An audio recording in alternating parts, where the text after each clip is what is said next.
Mes honorables frères et sœurs, la situation ou les situations que nous vivons à notre époque, de manière générale et dans nos vies personnelles, poussent de plus en plus de personnes, hommes ou femmes, personnes âgées comme les plus jeunes, même les enfants, à s'attrister de plus en plus, à s'angoisser ou vivre des moments très difficiles de plus en plus qui provoquent en nous des angoisses, des tristesses, du stress. Et pourquoi pas, alors qu'on voit ce qui se passe autour de nous, ça ne peut que nous attrister. Les guerres, pandémies, réchauffement climatique, les informations continues qui nous rappellent que la vie est très dure et de plus en plus dure dans les 4 coins du monde. Pour tout type de personnes, peu importe la conviction religieuse, la croyance, l'origine, la couleur, la nationalité, on voit que la vie est de plus en plus dure. Et même nos problèmes personnels qu'on rencontre dans la vie de tous les jours, perte d'un proche, maladie, perte d'un emploi, perte financière, etc. Tout cela nous pousse à stresser de plus en plus, à angoisser. Certaines personnes tombent dans des dépressions, d'autres sont obligées même de prendre des médicaments, comme vous le savez, malheureusement. Certaines personnes cherchent la solution où il ne faut pas, ils se trompent de route et ils s'enfoncent de plus en plus. Ils n'arrivent plus à remonter la pente, à remonter la tête au-dessus de la surface de l'eau. En tout cas, les gens sont pris d'une certaine panique. Le passé les hante, le futur leur fait de plus en plus peur. Eh bien, en tant que croyant, on peut dire que parmi les raisons qui poussent à toute cette panique et cette angoisse et cette tristesse, c'est qu'on n'a pas compris 2 choses. Principalement 2 choses. Bien d'autres, comme on va le voir. Mais principalement 2 choses. La première, c'est qu'à partir du moment où celui qui gère toute chose, qui contrôle toute chose, qui pour lui, rien n'est difficile. Celui qui, lorsqu'il veut quoi que ce soit, il dit soit et c'est kun fayakun. On n'a pas compris que lorsque Dieu, Allah subhanahu wa ta'ala, celui qui gère toute chose à la perfection, le sage par excellence, lorsque Dieu, notre Seigneur tabaraka wa ta'ala, est avec nous, nul besoin de s'attrister. La tahzan inna Allah ma'ana. C'est ce qu'a dit le prophète à Abu Bakr lorsqu'ils étaient dans la grotte et qu'il y avait des gens qui étaient à quelques centimètres à proximité d'eux et qui souhaitaient une seule chose ou qui ne souhaitaient qu'une seule chose, c'était de les tuer. Il lui a rappelé que la proximité de Dieu, eh bien, elle est éloignée le mal de nous. La tahzan. Ils sont à côté de nous. La tahzan. Inna Allah ma'ana. Dieu est proche de nous, nous sommes proches de Dieu. Dieu éloignera leur proximité et leur mal. Dieu est avec nous. Et Allah subhanahu wa ta'ala a transformé cette peur, ce souci, cette angoisse en une délivrance qui est une source de joie pour les milliards de croyants et de musulmans jusqu'à la fin des temps lorsqu'on évoque cette histoire. Et une grande leçon. La tahzan, inna Allah ma'ana. Le tout, c'est d'être proche de Dieu. D'avoir une proximité avec ton Seigneur tabaraka wa ta'ala. Et la proximité avec les problèmes et les soucis deviendra quelque chose de très loin. Un mauvais souvenir du passé, incha'Allah ta'ala. Tu seras préservé. On n'a pas encore compris que lorsqu'on est proche de Dieu, rien ne nous affectera. Et il y aura toujours une délivrance. Et il y aura toujours une réussite à la clé, incha'Allah ta'ala. Fa inna ma'al usri yusra, inna ma'al usri yusra. Allah le répète à 2 reprises. Certes, avec la difficulté, il y a la facilité. Avec la difficulté, il y a la facilité. Et comment une difficulté mentionnée dans ces 2 versets coraniques peuvent vaincre 2 facilités mentionnées dans ces versets coraniques. Fa inna ma'al usri yusra, inna ma'al usri yusra. Deuxième des choses, on n'a peut-être pas assez pris conscience et compris que non seulement on doit avoir une proximité avec Dieu, mais qu'il faut vivre au jour le jour. Et dis-toi que le passé, peu importe si obscur soit-il, eh bien, n'est qu'un passé, n'est qu'un souvenir. Et tu ne dois pas t'attarder sur ton passé, mais il faut que ton passé puisse être une leçon afin de vivre au mieux ton présent sans te préoccuper du futur qui peut-être n'existera pas. Vis au jour le jour. Demain, Allahu a'lam. Est-ce que tu seras là ce soir? Je ne te parle même pas de demain. Pourquoi te tracasser pour demain? Pourquoi t'angoisser? Pourquoi avoir peur du lendemain? Ça, c'est la ruse du diable, shaitan. يعدكم الفقر ويأمركم الفحشاء. Il fait toujours, ou il vous fait toujours promettre des choses qui vont vous attrister, vous apeurer, hanter votre esprit, provoquer une certaine surchauffe psychologique, physique aussi et morale. Shaitan, il vous promet la pauvreté. Il va vous pousser à penser que vous allez être pauvre. Vous allez tout perdre. Demain, tu vas tout perdre. Demain, tu ne pourras pas nourrir ta famille. Demain, tu ne pourras plus payer ton loyer. Demain, et il vous ordonne le répréhensible mal. Ah, ça, il sait faire. Mais à côté, on a Allah subhanahu wa ta'ala. Allah nous dit, Wallahu, Wallahu, Allah subhanahu wa ta'ala nous promet quoi? Maghfiratan minhu wa fadla. Wallahu wasi'un, wasi' alim. Allah subhanahu wa ta'ala, c'est le plus grand. Allah subhanahu wa ta'ala, c'est lui qui accorde ses largesses. Allah subhanahu wa ta'ala, c'est lui l'omniscient qui sait tout. Ne t'inquiète pas. Allah azza wa jal vous promet un pardon et c'est grâce. Donc toute personne, shayatin ou ins, diable ou être humain, qui vous apporte des nouvelles pour vous faire peur, stresser, angoisser sur le futur, mais tu vas voir, tu vas pas réussir, mais ceci, cela, wallahi, sachez qu'ils ont la même mission. Shaitan et eux ont la même mission. T'apeurer, t'attrister. Tourne-toi vers ceux qui voient les choses positives. Tourne-toi vers ceux qui te disent, écoute, vis au jour le jour, aujourd'hui tu as la santé, alhamdulillah. Aujourd'hui tu as de quoi manger, alhamdulillah. Tu as un toit, alhamdulillah. Tu fais partie des personnes les plus riches sur la surface de la terre. Tu as à manger, tu as la santé, tu as un toit pour dormir, tu veux quoi de plus? Alhamdulillah. Eh bien, on est toujours ici, quelquefois, à craindre le futur et à se prendre la tête avec le passé. Vis au jour le jour, c'est ce que nous a enseigné le prophète sallallahu alayhi wa sallam lorsqu'il a dit « Kun » soit au moment présent, aujourd'hui. « Kun fi dunya ka'annaka gharib aw abiru sabil » soit dans la vie d'ici-bas comme si tu étais un étranger ou bien un passant, un voyageur. Et quand tu vas dans un endroit, tu te dis pas, ouais, mais dans 6 mois, tu dis, écoute, je profite maintenant, alhamdulillah, je vais, parce que je suis que voyageur, je vais rentrer chez moi. Bah, tu vas rentrer chez toi. Je vais rentrer chez moi. Nous allons toutes et tous rentrer chez nous. C'est où? Notre demeure éternelle. C'est l'au-delà. C'est l'au-delà. Donc ici-bas, on vit aussi. Mais on vit de quelle manière? Sans se prendre la tête. Je ne dis pas ne profite pas de la vie d'ici-bas tout en te préparant pour le delà. Mais ne te prends pas la tête. Ça ne va rien changer. Tu as des soucis, tu vas t'attrister. Cet attristement, cette tristesse, cette angoisse, ce stress. Quelqu'un a déjà prétendu que c'était un médicament, c'était un remède, c'était une solution pour faire disparaître ton stress. Non, ça c'est du mal qui ne fait rajouter que du mal. Amma le bien, wasbir wa ma sabruka illa billah. Le bien n'apporte que du bien. Quand tu patientes, Dieu te rajoute de la patience. Quand tu agis en bien, Dieu te facilite le fait de pouvoir encore agir en bien. Ça, c'est des choses bénéfiques. Mais ça, c'est du négatif, ça. Ça va t'apporter rien du tout. Ibn Umar, radiyallahu anhu, qu'est-ce qu'il disait? إذا أمسيت فلا تنتظر الصباح وإذا أصبحت فلا تنتظر المساء وخذ من صحتك لمرضك ومن حياتك لموتك.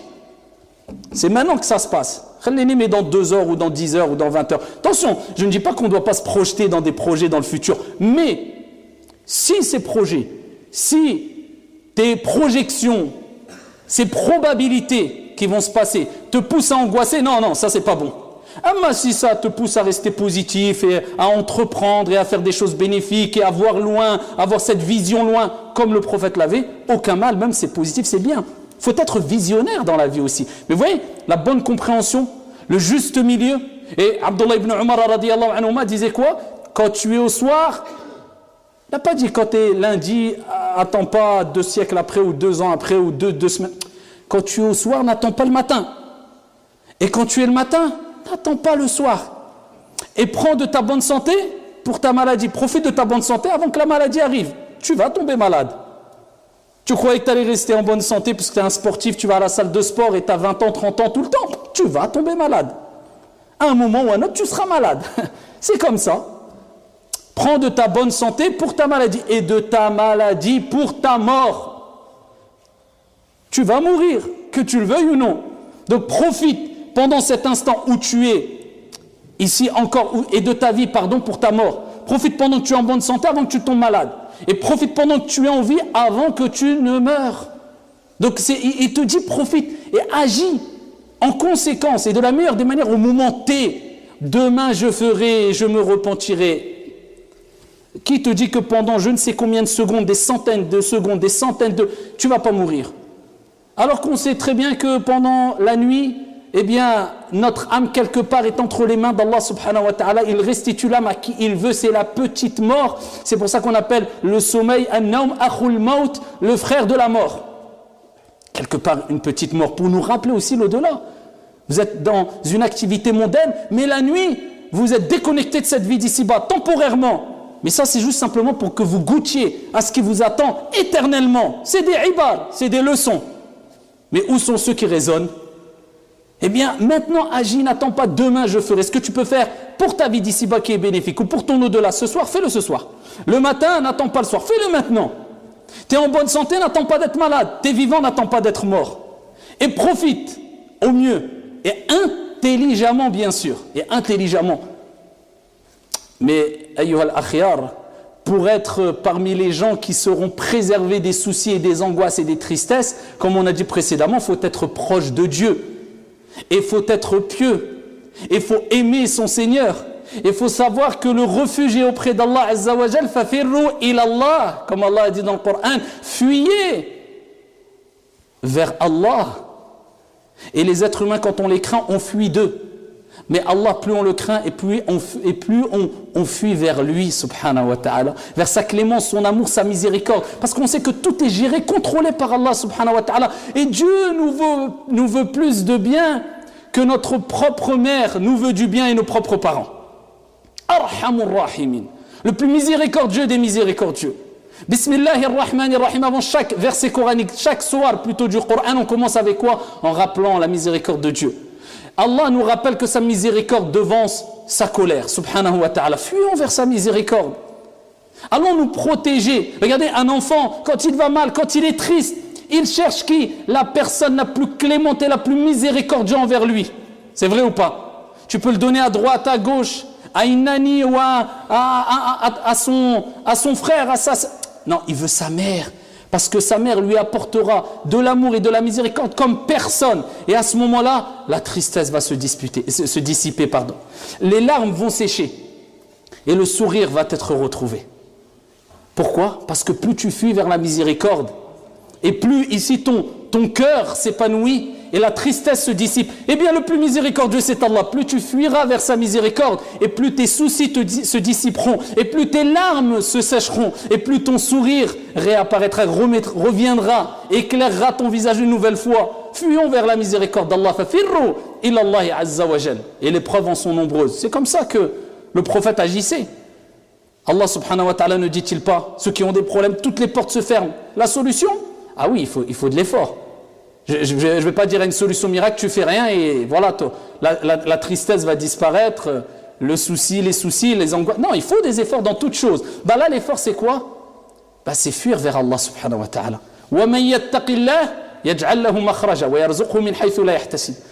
Celui qui agit avec piété vis-à-vis de Dieu, on lui donnera une issue à ce moment-là.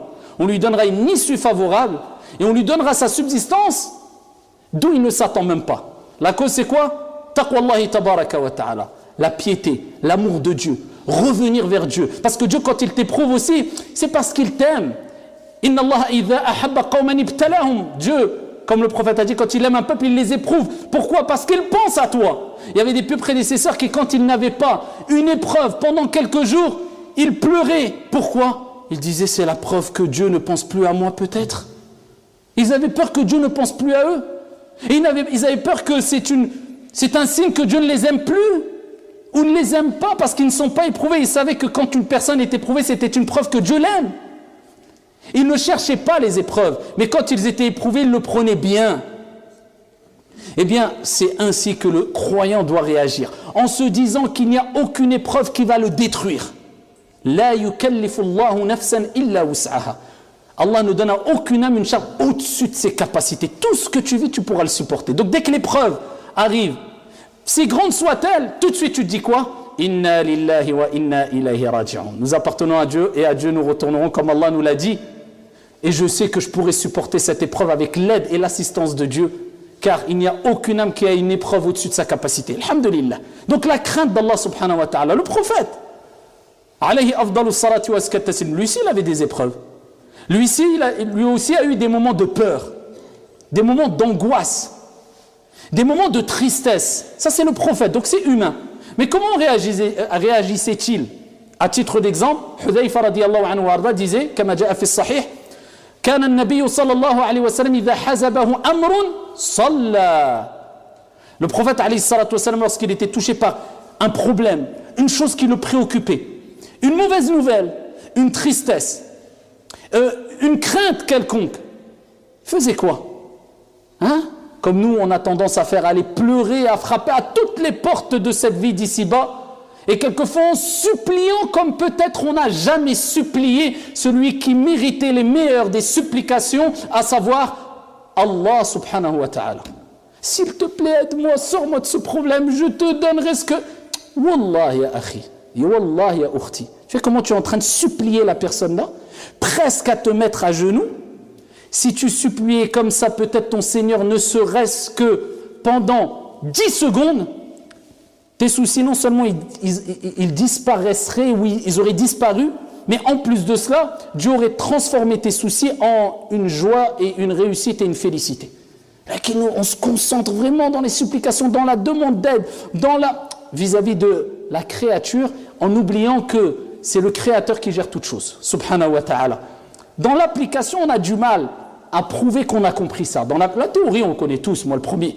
Mais quand on est touché, l'application, c'est autre chose. Bah dis-toi, maintenant, ça y est, tu as eu la théorie, là c'est le contrôle.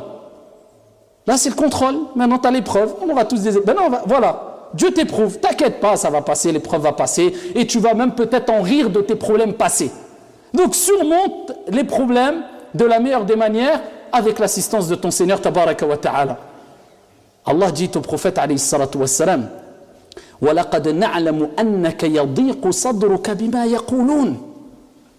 Et nous savons que ta poitrine se serre, que tu es angoissé à cause de ce qu'ils disent sur toi. Ça c'est Allah qui parle au prophète, c'est humain. Dieu ce qu'il dit au prophète, on sait وَلَقَدْ نَعْلَمُ أَنَّكَ يَضِيقُ صَدْرُكَ بِمَا يَقُولُونَ. On sait ça, on sait. Ça te fait mal, mais Allah lui donne la solution. فسبح بحمد ربك وكن من الساجدين واعبد ربك حتى يأتيك اليقين. Glorifie, exalte le nom de ton Seigneur tabaraka wa ta'ala et sois parmi celles et ceux qui se prosternent et adore ton Seigneur jusqu'à ce que te vienne la certitude, c'est-à-dire al-maut, la mort. Le reste, ne t'inquiète pas, nous on s'en charge. La tahzan, ne t'attriste pas. Inna Allah ma'ana, Allah est avec nous. Ce qu'a dit ici le prophète Abu Bakr radiyallahu anhu, c'est rien, c'est un détail. Allah lui rappelle la solution, glorifie Allah. Quand on a des problèmes, est-ce qu'on dit subhanallah, alhamdulillah, la hawla wa la quwwata illa billah, cette formule qui, par la permission d'Allah, eh bien, fait transformer les mauvaises situations en bonnes situations. Il n'y a de transformation, de force et de puissance qu'en Dieu. La hawla wa la quwwata illa billah. Est-ce qu'on glorifie Allah? Est-ce qu'on court vers la salle d'ablution pour faire l'odo et faire 2 rak'at, comme le prophète faisait? Il allait faire la prière quand il y avait un souci. Comme Allah nous a dit dans le Coran, fasabbih bihamdi rabbika wa kun min as-sajidin, et sois parmi ceux qui se prosternent et adore ton Seigneur, wa'bud rabbaka hatta ya'tiyaka al-yaqin, jusqu'à ce que te vienne la mort, c'est-à-dire lâche pas la ibada, l'adoration, et le reste ne t'inquiète pas. Et pour terminer, ayyuhal akhyar, alhamdulillah qu'il y a des épreuves aussi quelque part. Parce qu'on sait très bien que les épreuves nous poussent à prendre conscience des innombrables bienfaits accordés par le Créateur suprême, Allah subhanahu wa ta'ala. Et lorsque le brouillard des épreuves disparaît, eh bien celui-ci laisse place à la clarté des millions, voire des milliards de bienfaits qu'on a tendance à mettre de côté et à oublier.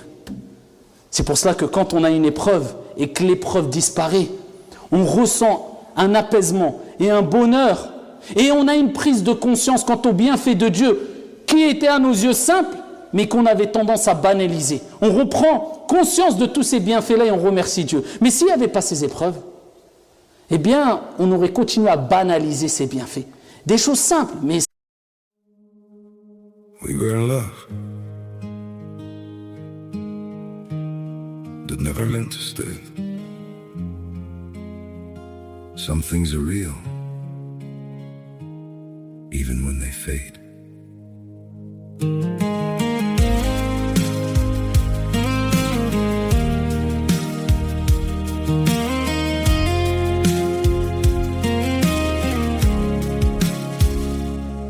I used to think if we kept holding on, we could bend the truth somehow. But love can't fight what's pulling us apart, and it's breaking us down now.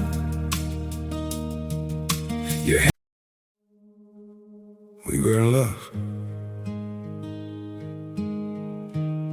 that never meant to stay. Some things are real, even when they fade.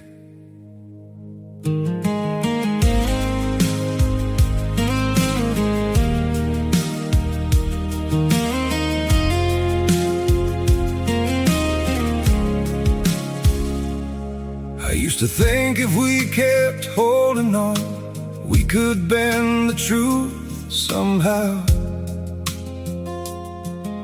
But love can't fight what's pulling us apart, and it's breaking us down now.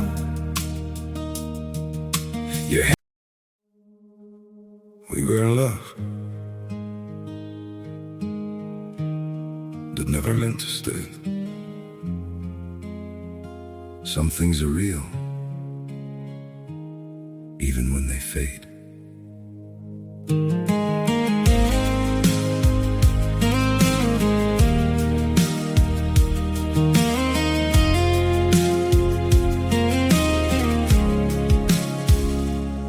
I used to think if we kept holding on, we could... Essentiel, la famille, le toit, le fait d'avoir le ventre plein, le fait de pouvoir prier, le fait de pouvoir marcher, le fait de pouvoir voir, le fait de pouvoir avoir du goût, le fait de pouvoir avoir des amis, avoir une famille, avoir des proches, etc., etc. Tous ces bienfaits qui, même les plus riches dans cette vie d'ici-bas, eh bien avec tout l'argent qu'ils ont, quelquefois ils ne peuvent pas acheter un de ces bienfaits, car c'est des bienfaits qui ne s'achètent pas. Avez-vous déjà vu quelqu'un à qui on a annoncé un cancer qui n'avait... et sa mort proche parce qu'il n'y avait plus aucune solution, racheter sa bonne santé? Ou quelqu'un à qui on annonçait que ça y est, dans quelques heures il allait mourir parce que voilà, il est en fin de vie, sa famille a pu racheter avec ses milliards sa vie. Il y a des bienfaits, wallah, ils sont inestimables, ils n'ont pas de prix. C'est pour ça que le prophète sallallahu alayhi wa sallam nous dit, kama jaa fi sahih muslim, unzuru ila man huwa asfala minkum wa la tanzuru ila man huwa fawqakum. Regardez ceux qui sont au-dessous de vous, dans le dunya, dans les bienfaits, et ne regardez pas ceux qui sont au-dessus. Ceci vous empêchera de minimiser les bienfaits de Dieu, d'Allah subhanahu wa ta'ala sur vous. Si demain on vous annonce qu'Allah vous préserve et nous préserve toutes et tous de toute maladie, mais si demain on nous annonce, ou à l'un d'entre nous, qu'il est touché par un cancer et qu'il ne lui reste plus qu'1 an à vivre, billahi alaykum, est-ce que les plus gros des soucis qu'il aura eu dans cette vie d'ici-bas ou qu'il aura dans cette vie d'ici-bas ne sera pas autant mesquin que ridicule à ses yeux? Il n'en aura rien à faire. Quoi? J'ai perdu mon emploi, j'ai plus d'argent, il ne pensera plus à ça. Et si on lui annonce après 6 mois, en fin de compte, miracle, tu as guéri de ton cancer, allez le voir. Vous voyez que les épreuves, c'est une des meilleures leçons et un des meilleurs moyens pour nous remettre sur les rails. Mais n'attendons pas d'être éprouvés, d'être dans le mal pour invoquer Dieu, car le prophète alayhi salatu wassalam a dit, celui qui évoque Allah, celui qui pense à Dieu, celui qui est reconnaissant lorsque tout va bien, eh bien Allah subhanahu wa ta'ala pensera à lui. Allah subhanahu wa ta'ala l'assistera quand tout va mal.